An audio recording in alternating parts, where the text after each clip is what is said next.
Alors, abordons ici la notion d'absorbance et son lien avec la concentration d'une solution. L'absorbance d'une solution est notée A. Elle est liée à la proportion de lumière absorbée par une solution. Alors, cette formule n'est pas à connaître en classe de première. L'absorbance est égale au logarithme décimal de I0 sur IT. I0, c'est l'intensité lumineuse incidente, c'est-à-dire qui va pénétrer dans la solution, et IT, celle qui est transmise. Donc, elle n'est pas à connaître, mais simplement, l'absorbance est sans unité, puisque ici c'est un quotient, les intensités sont dans la même unité. Et plus IT augmente, plus l'absorbance va diminuer. Ici, plus la valeur de A est grande, donc plus la quantité de lumière absorbée est grande, et plus il y a un pourcentage de lumière qui est transmis à travers la solution et qu'on va pouvoir détecter, ça veut dire que plus IT augmente, c'est-à-dire que le quotient augmente, ça veut dire que ici, l'absorbance va donc diminuer, puisque le dénominateur, même si on est au log, le dénominateur augmente, donc le quotient qui est l'absorbance diminue. Si A égale 0, ça veut dire qu'aucune lumière n'est absorbée et que IT est égal à I0, ce qui est le cas ici.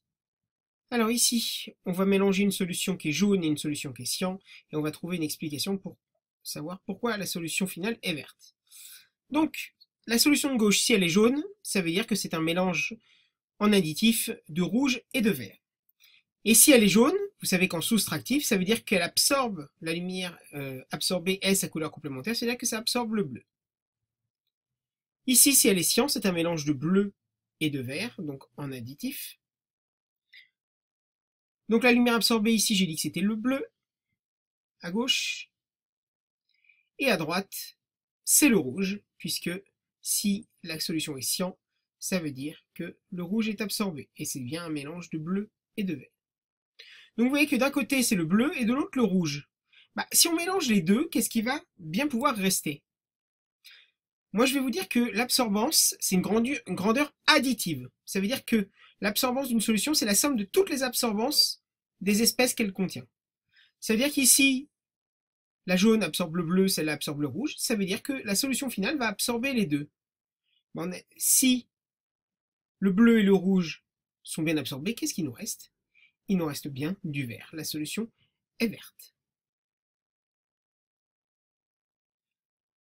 Lorsque l'on mélange plusieurs solutions colorées, la couleur obtenue résulte donc de la synthèse soustractive. Les radiations absorbées pour chaque solution sont également absorbées par le mélange.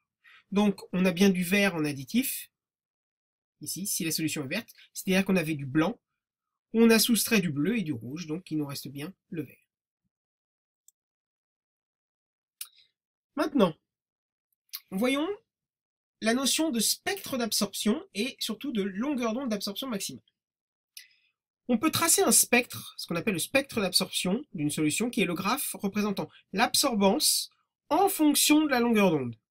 Donc ici, la longueur d'onde du visible de 400 à 800 nanomètres. Et vous voyez qu'il y a un maximum d'absorption, et à cette longueur d'onde, qu'on va appeler lambda max pour maximale, on va avoir une absorbance maximale.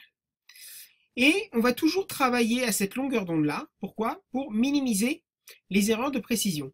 Parce que l'erreur que vous pourriez commettre sera plus petite sur une grande valeur d'absorbance que sur une toute petite. Donc voilà, pour réaliser des mesures d'absorbance avec le spectrophotomètre, on se réglera sur la longueur d'onde lambda max. À cette longueur d'onde, la valeur d'absorbance étant la plus grande, donc l'incertitude sur la mesure est la plus petite. C'est ce que je viens de vous expliquer. On en vient donc à la loi de Beer-Lambert. Pour des solutions suffisamment diluées, et on y reviendra en TP là-dessus, l'absorbance est proportionnelle à la concentration de l'espèce colorée. C'est-à-dire que plus l'espèce est colorée, plus l'absorbance sera grande. Pourquoi? Parce que la solution va absorber plus de lumière, si elle est plus concentrée. L'absorbance est donc donnée par la relation Beer-Lambert. La vraie loi de Beer-Lambert, c'est l'absorbance A est égale à epsilon fois L fois C, avec A l'absorbance donc sans unité.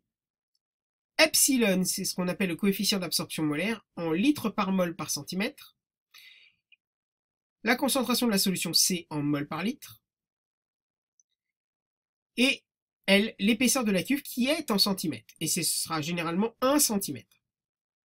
Et comme epsilon et L sont des constantes, et bien généralement on le regroupe, ce produit, avec une simple constante de proportionnalité K, qui est epsilon fois L. Donc la loi de Beer-Lambert, vous pourrez l'écrire A est égal à K fois C, mais souvenez-vous que K, c'est epsilon fois L. Le coefficient d'absorption molaire, epsilon, dépend donc de l'espèce étudiée, de la longueur d'onde de la radiation, du solvant et de la température. Évidemment, ce sont des valeurs qu'on vous donnera systématiquement, et L, vous l'aurez avec l'expérience. Dans le cas d'une solution, donc on l'a déjà dit, contenant plusieurs espèces chimiques absorbantes, à une longueur d'onde donnée, l'absorbance totale est la somme de toutes les absorbances de chaque espèce. Donc ça, c'était vu.